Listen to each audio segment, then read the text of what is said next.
Hello guys! Good afternoon, good morning, magandang buhay, madlang people, mga beshi. Magluluto tayo ngayon ng bihon pang merienda. Ayan, yan yung mga ingredients: garlic, onion, carrot, beans, manok. And then, i-fry muna natin ang garlic. Then, isunod ang onion. Ayan, onion. Maraming ingredients, mas masarap. Ayan, halu-haluin lamang po ng ganyan hanggang maging aroma, ganun, hanggang maging brown yung onion at garlic. Then, ang susunod nating ilagay is yung mga vegetable. Iluto muna natin yung mga vegetable. Pero bago yung vegetable, i-mix muna natin yung nahimay-himay naming manok. Yung manok na po yan is binoil na namin para lumambot siya. And then hinimay-himay namin yung manok.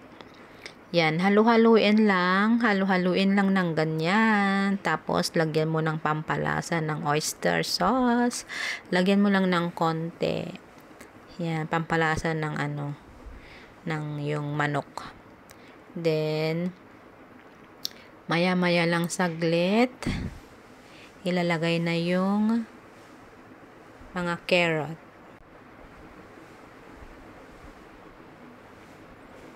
Ayan, hayaan muna natin ganyan. I-mix muna natin yung oyster sauce para magkalasa yung chicken. Ayan, i-mix lang. Mix lang, guys. And then, ilagay na yung carrot, beans, repolyo, ganun. Ilagay na, diba? Ang daming sahog. Maraming sahog ng bihon, mas masarap. Ganun.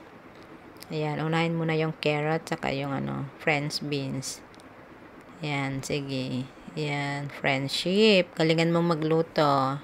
Ayan, besh. Bali mo magluto. Sige, halo-haliin muna. Lutuin muna saglit yung French beans at carrot kasi matigas yun, di ba? Yung repolyo, madali lang lutuin yun. Kaya mamaya natin ilagay yung repolyo. Ganyan ang masarap na bihon. Charot. And then, pwede nang ilagay yung repolyo. Yan, di ba? Ingredients pa lang, isang palayok na. Half kilo lang ang niluto namin dyan na bihon. Ayan, yung cabbage. Halu-haluin ng haluin hanggang maluto ang cabbage, hanggang mag-mix lahat yung carrot, beans, ayan. Halu-haluin na yan. diba? Ang dami kasi yung ricado, kaya kailangan ng 2 sandok para mag-mix. Ay mix siya.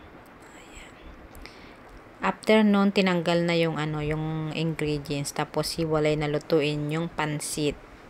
Ayan, nilagyan na nga sa soya sauce.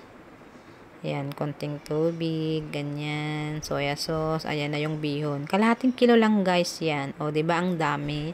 Tapos ang dami pa yung ingredients niya. Ayan, after maluto yung bihon, ayan, nakalimutan ko ng binidyo yung yung kabuuan niya. Kaya yan. Ayan, picture na lang yung ilalagay ko. Thank you for watching, guys. Bye!